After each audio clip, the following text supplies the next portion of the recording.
Hello everyone, welcome back to the TJOmega channel for day 1776 of our daily content grind.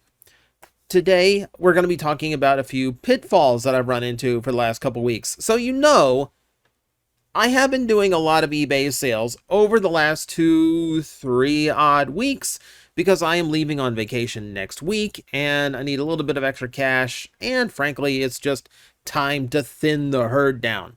So in the past, we have done videos here that are specifically about when it is time to do that. How do you know when you're ready to sell off something from your collection? How to go about it. We've done eBay-based videos and alternatives to eBay.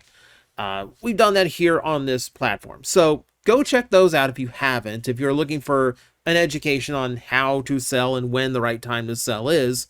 This is about the pitfalls I have run across during my recent sales, so that people might have a chance to avoid those. This is to kind of complete the education that I started with the previous eBay video.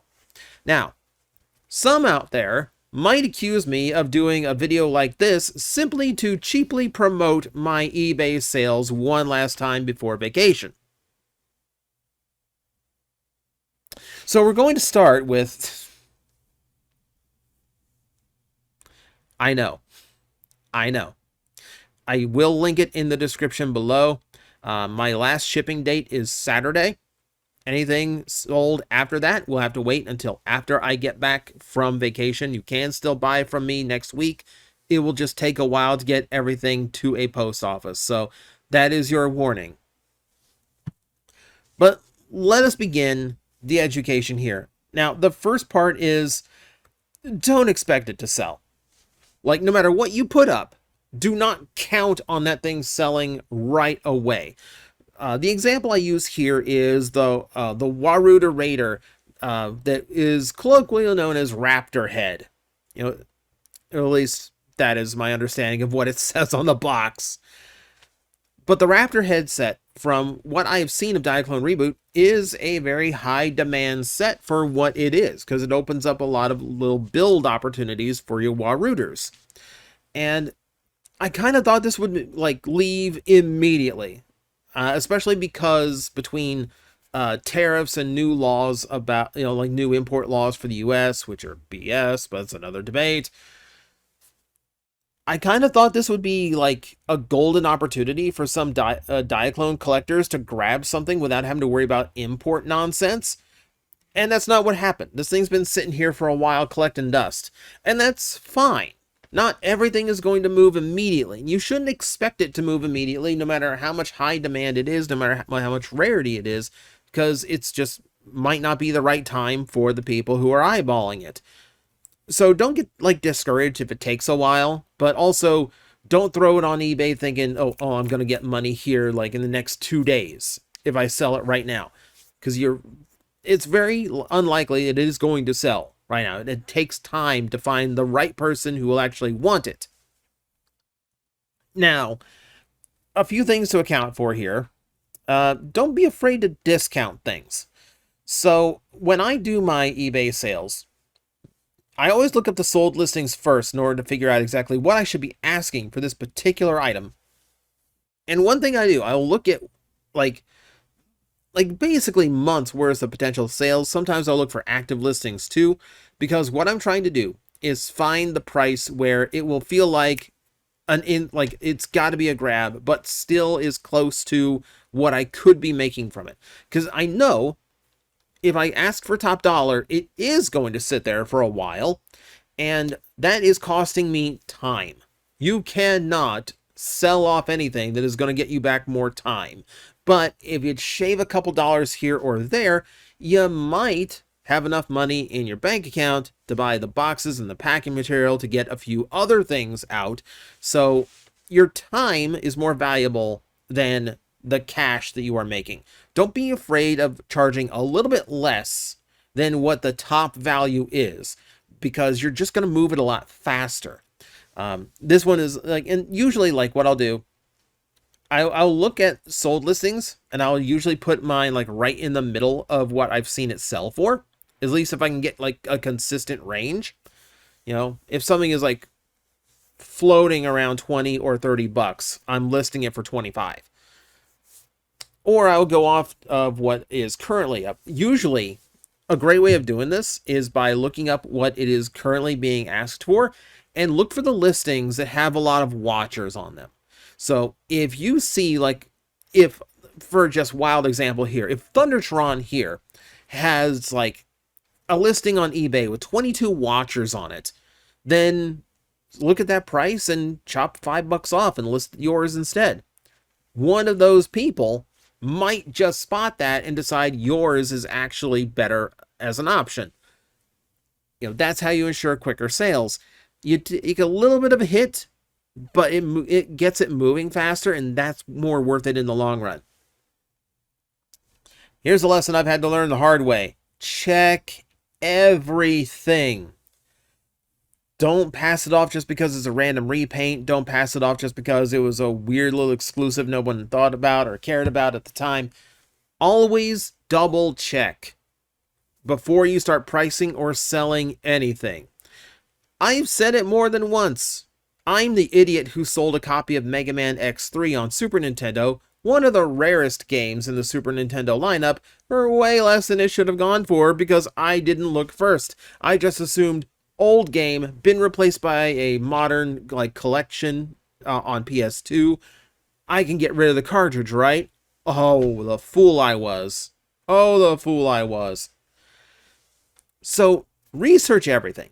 Don't take anything for granted. Red Wing here surprised the hell out of me. I mean, it's just a random repaint that barely exists, by the way. Red Wing is a character who barely exists.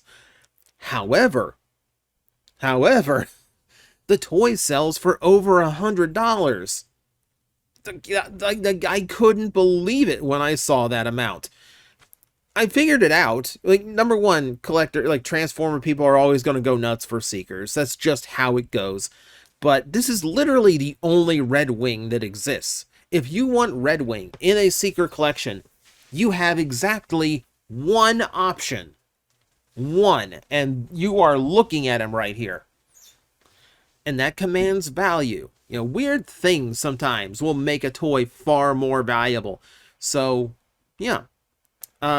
Don't just take anything for granted. Everything needs to be checked. Everything.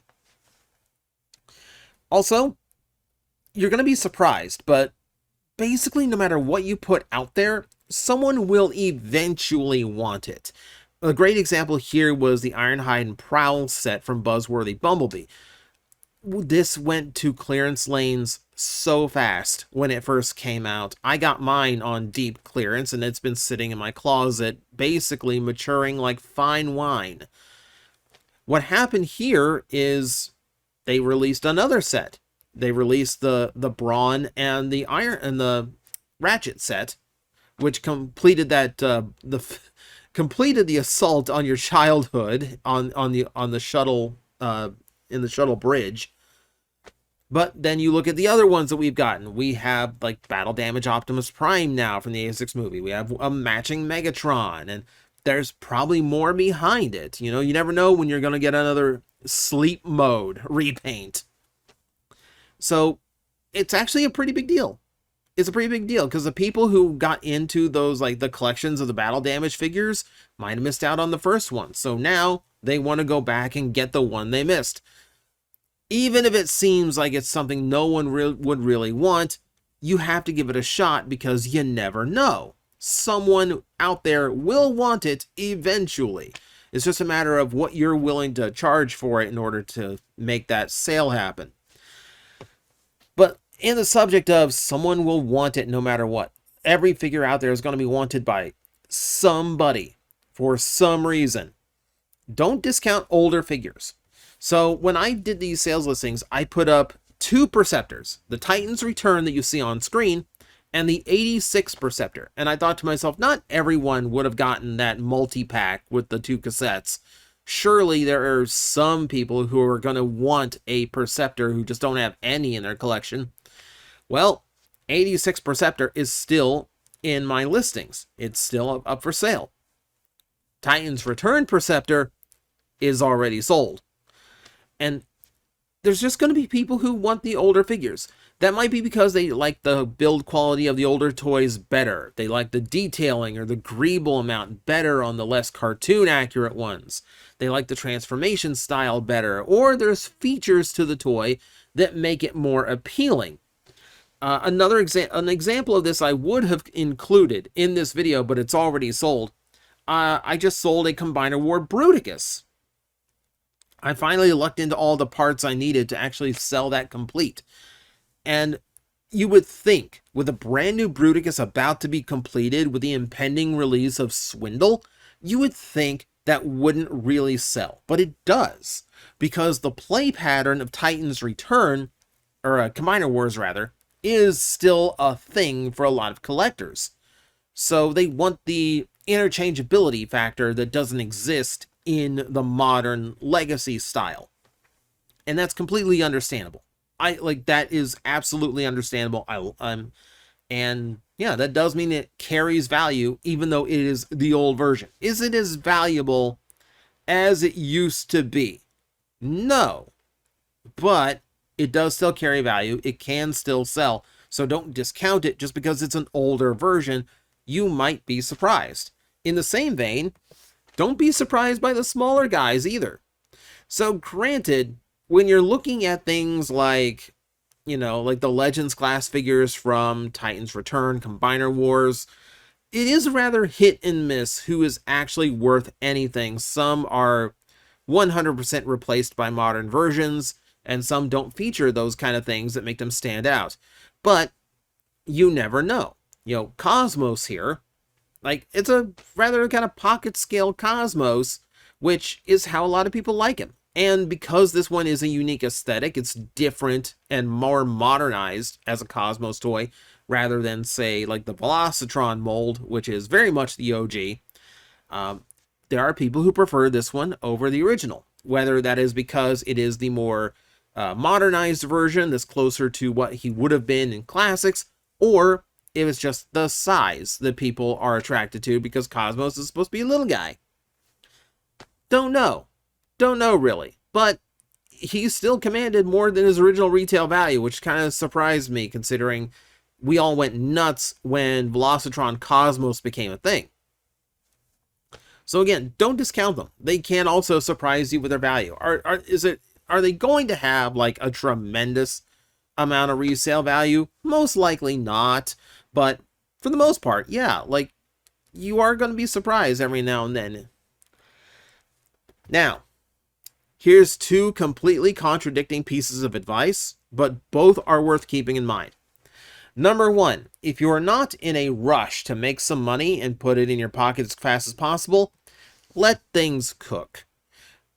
These toys are always going to become more valuable than their original retail as long as you just don't touch them. If you're buying up spares, so a big thing for this sale was I had 4 Velocitron Scourge. And I will be completely open and honest, got them from Ross a couple years ago during that big purge of that toy line. I honestly paid like $17 a pop for them. But, not everyone has a Ross available to them, and not everyone could have caught those in time. So I was basically sitting on those and letting them mature because I know one of the repaints, one of the characters that always ends up growing in value is Scourge, Nemesis Prime, etc. So I'm reading the tea leaves a little bit on that one. The same is actually true of Clampdown here. Clampdown is a 1 per case Velocitron figure, which you'd think would make it more valuable, but back when you could find it at a Ross, no one cared. So that one I had to sit on, and eventually, yeah, it did gain up to a value that was worth selling. And in that way, you are kind of treating this like a winery. I make the joke earlier, but it really is true. You are kind of treating some of these as like investments that have to mature. I would only recommend that if you are the type to go to clearance aisles, like Targets right now are doing big toy resets, so you might get things on clearance there. If something is 50, 70% off at a store or whatever, you can potentially get really big scores that eventually are going to be worth a fair bit more if you're just aware of the market a little bit. Like I said, a Black Optimus Prime is always going to gain value over time. So that, that's something I had in mind when I bought so many of those Scourge. Now, not every single toy does that, but you have a better chance of getting something for it if you let it sit and wait. Even if it's a loose figure, the longer you sit and wait, the more demand is usually put behind it, and the more chance you have of actually letting it gain value. But here's the tipping point. You also have to know when to strike when the iron is hot. 86 Hot Rod at one time, even loose, was a $90 figure.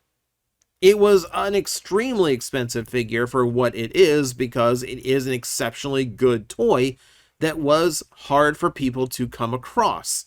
They never did a reissue of the original 86 version. Instead, they were going to do a Velocitron repaint that was toy accurate, and they did not get the chance to do that. However, eventually, they did the More Than Meets the Eye version that was in the maroon color, or the pink rather, and it had some what I consider to be better accessories for an 86 Hot Rod, the fishing pole and the training kit especially. So this one went from like $90 down to $55. So if I had had the wherewithal to sell this thing when the More Than Meets the Eye version was first announced, I would have made a lot more money off of it. Keep in mind, not everybody is chronically online when it comes to these Transformers. Not everybody is in the know. Not everybody's reading all the rumors and dirt sheets and computer listings, etc. If you know that a brand new version of a toy is going to come out and it's very likely to supersede the previous one, your time to sell it is then. Because once it is publicly known that a better Soundwave is coming out, a better Starscream is coming out, that is when it is time to just let it go. Because at that point, the more people who are aware of it, the more that toy is going to go down in value. So you got to pay attention. You got to pay attention. You got to read tea leaves sometimes, but you can. You can. Here's the hardest lesson I had to learn. Almost none of you are taking care of your accessories the way you really need to. So, one reason why. So, with the current eBay sale, the listings I just posted last night, it was like I posted like 24 new listings last night for those who weren't paying attention. I would have had those up a lot sooner, except all of them were just a piece or two short of being sold complete. I hate selling incomplete. So when that happened, I put it aside, forgot about it, and then just kept going, but it gave me this like immense frustration that like I thought I was actually keeping track of these parts. If it wasn't in a specific bin that I have for parts, then it was kept in the same bin as said figure, but I'm not turning them up anywhere. And in fact, no, I start coming across pieces in other bins that shouldn't be there. I don't know how they ended up there, but that's what happened. In the case of this Megatron, I found the battle damaged Megatron, and he still, he had his sword and his cannon with him. I thought, ooh, easy sale here, because this is actually kind of a cool looking Megatron. Oh, right, it came with that all purple fossilizer, right? Okay, do I have that? Okay, I do have that. Is that complete? Okay, that is complete. Okay, so that's it, right? I forgot about everything else.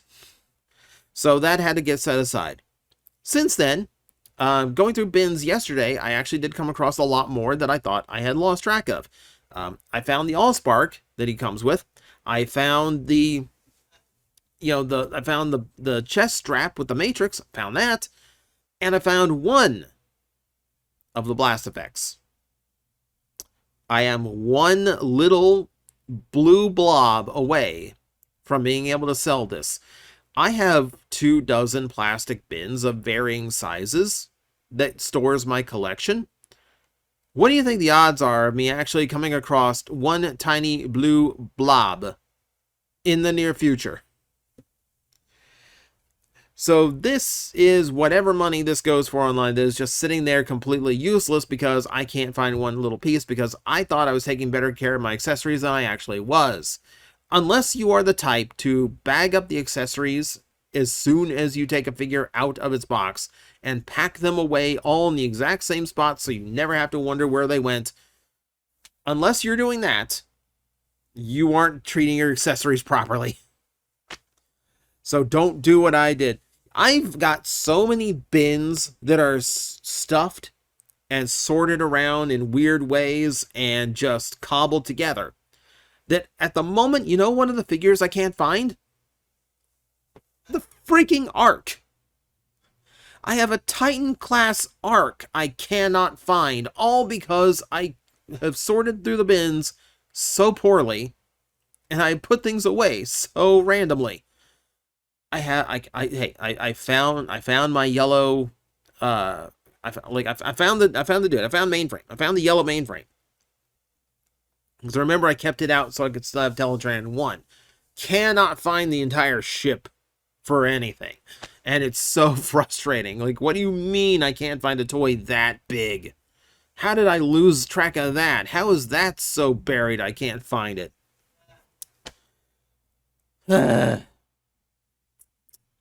Keep track of your stuff better. And that's going to lead me to the final point, and the one thing that I really, really want to stress, because this would have saved me days worth of time. Just do it all at once. Like, seriously. Like, I've had to space this out over the course of a couple weeks because I've been so busy lately with convention prep, other things going on in my life, maintaining the channel, etc., etc. You'll notice that my streaming as Magnetar has gone on a big back burner because I've been so bogged down this month. And that's not going to abate until after I get back from vacation. And even then, I got to play catch up. Fun. But my recommendation is just like set aside an entire day and just do it all at once. Because you don't want to have to get the bins out and in, out and in, out and in. You go sorting through them every single time. You don't want to have to undo everything in, like, whether it's a closet under your bed, however you store your Transformers or your spare toys. You don't want to have to drag everything out and just to put it back in, then drag it out later, put it back in, drag it out, put it back in. And you don't want to do the mistake I made, which is just leave it out until you're done with it, because that just makes a lot of mess to live around. And luckily I have a studio room to do that in. That's where all my stuff is stored. But I also need my studio room to shoot videos for while I'm gone, so I have now generated a completely new problem for myself. So the recommendation there is just like, do it all at once. Do all your sorting, all your listing, do it all at once. Not only because it's going to save so much of your own headache at home, but also because the more you list at one time, the more chance someone has of buying a bunch of things at one time, especially if they sell together. You know, when I showed you Red Wing's already been sold, and he's sold right alongside the Siege mold for Hot Link, because someone was trying to complete their Tetrajet Seekers, I presume. So you need to do things all at once. On the off chance, I had to do it in waves just because my time just did not allow me to actually go through everything all in one go. But if you can, absolutely, do it all in one go. Saves you so many headaches. And with that, we are going to conclude. Those are all the pitfalls that I have come across in this particular sales adventure. So I want to help everyone to avoid doing the exact same mistakes. Like I said, if you're thinking of selling off your collection, combine this with my previous video on when it's time to sell off a collection, and you'll be good. That's all the information you could possibly need to have as clean and efficient and profitable sale as you could possibly have. And for those who are still looking to grab something from my sale, like I said, there's, I don't know, I think I'm down to like 26 different things up on the eBay page. It is linked in the description below. Thank you anyone who picks up something. It all helps out for next week. So, that is going to be it. Thank you very much for watching. Hope this helped someone out there. And I will see you next time. Hello everyone, I am Astral Agent Magnetar, a tokusatsu VTuber, and I am streaming 4 times a week over on Twitch, Monday, Tuesday, and Wednesday afternoons, and a special late night one on late Friday/early Saturday. So come watch, come hang out, and let's make an impact together.